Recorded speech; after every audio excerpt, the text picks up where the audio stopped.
Hi and welcome to this introduction to Lumi32. This is going to show you what each of the functions in Lumi32 does, but it's not an exposure blending tutorial or an advanced tutorial. Now you'll see that these buttons are grayed out and so are the sliders when we first begin. That's because we need to create our masks first in order to access or activate these options. And we can create a mask with any of the buttons that aren't grayed out. Now these are presets, so we can press that and a Brights 1 mask will immediately give us a broad selection of the brighter parts of our image. A Brights 3 will give us a narrower selection, and Brights 5 an even narrower selection. Darks will do the opposite and select the darker tones, and midtones will do exactly as the name suggests. It will select the midtones. Above we have this dynamic histogram, which changes as we move our sliders. So it tells us exactly what is happening in the mask. The only slider that doesn't affect the histogram is the smoothness slider. Luminosity at the top here creates a mask based on the general brightness of the image, of all the color channels combined. But we have RGB here, red, green and blue. And if we press R, that's the red channel, that will give us a different selection. We can press green or blue. And each one offers a different selection. And within each one, we can still affect the mask by changing these sliders. Now we also can create saturation masks, and if we want, we can create masks in lab mode. Now the histogram doesn't work in saturation or lab mode. Now, let's go back to luminosity and we can look at zone pick. So if we press zone pick, this will give us 11 zones to choose from. And basically that means we can select a very, very narrow range of tones in our image for incredibly close control. So you see we've selected just a very limited portion of our image. And again, we can change that selection by altering the sliders. See, we can make that a more open selection. Interactive pick allows us to create our mask based on pointing and clicking. Now let's look at the sliders and see what they do. So I'm going to press Brights 1 just to reset back to a brighter mask. Now tone is basically the tones that we want to select in our image. So we have 255 selected here, which means we are selecting the brightest tones. If we slide the slider all the way to the left, you can see the histogram sliding with it. This means we are selecting the darker tones. 0 represents the darkest tones. Now the histogram, whatever's blue in the histogram is selected, whatever is green is partially selected, and whatever is red isn't selected at all. Now if we bring the tone along to the middle, this means we're selecting the midtones. So you can see we have some of the shadows here are darker, so less selected in the mask, and also the moon, which is bright, is now dark in this mask because we're selecting the midtones and not the highlights or shadows. Now if I reset that back to 255, I can make a much more targeted mask by changing the range. So the higher the range, the more open the mask.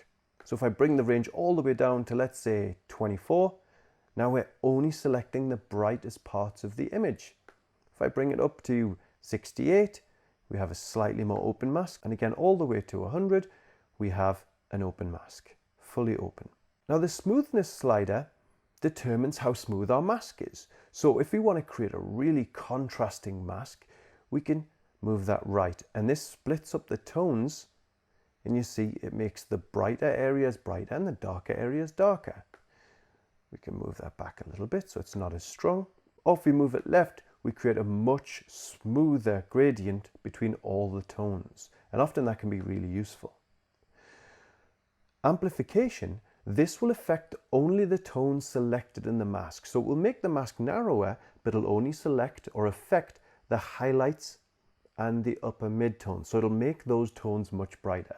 And you can see that change in the histogram. There you go. But it's not affecting the shadows. It's brightening up those areas that are selected in the mask already. Now all of these buttons are 100% customizable. So if we hold down our left mouse button for 3 seconds on any of the buttons, we get this prompt. And we can call it whatever we want. We can call it really bright.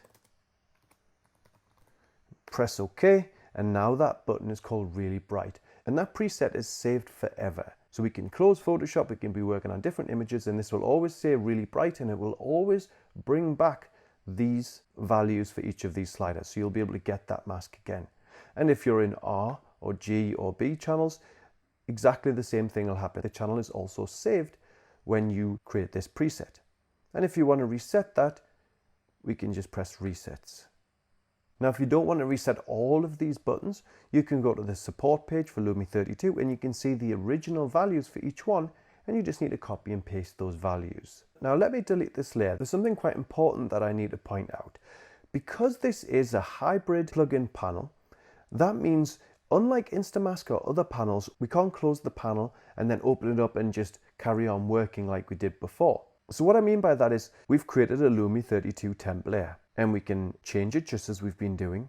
But if I close the panel, look what happens. It's now become deactivated because we've closed that session. And so we've got this layer, but we can't do anything with it. So we have to delete that layer now to start again. And sometimes we might get a warning which says we need to close the panel properly.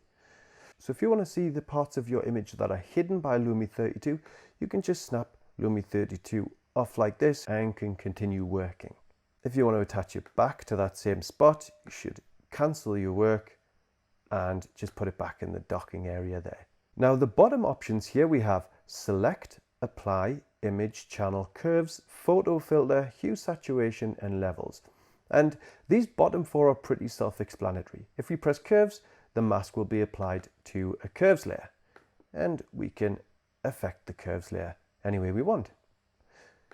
Or if we press PHFI, that's photo filter, we'll get a photo filter layer, hue saturation layer or a levels layer. Now select means we'll have an active selection with the mask that we've created. So if we press select, you can see we now have marching ants. And we can deselect that by pressing Ctrl and D or Command and D on a Mac. Apply will apply the mask to the layer below it. Okay, so you see we have this curves layer already with a mask on it. Well, let's go to a darks one and press apply, and now it replaces that mask and we've got a darks one mask on the curves layer. Image is a really cool function in that you could be working with an image and creating a mask and think, actually, this looks like it's quite a good monochrome image. I want to have this as a black and white photo instead. If you press image, it will convert the mask into a black and white photo, a black and white layer here, which can be saved as a normal image. And finally, channel will save your mask as a channel here, which you can retrieve anytime you want in the workflow. And so that is a basic rundown of Lumi32 and all of its functions.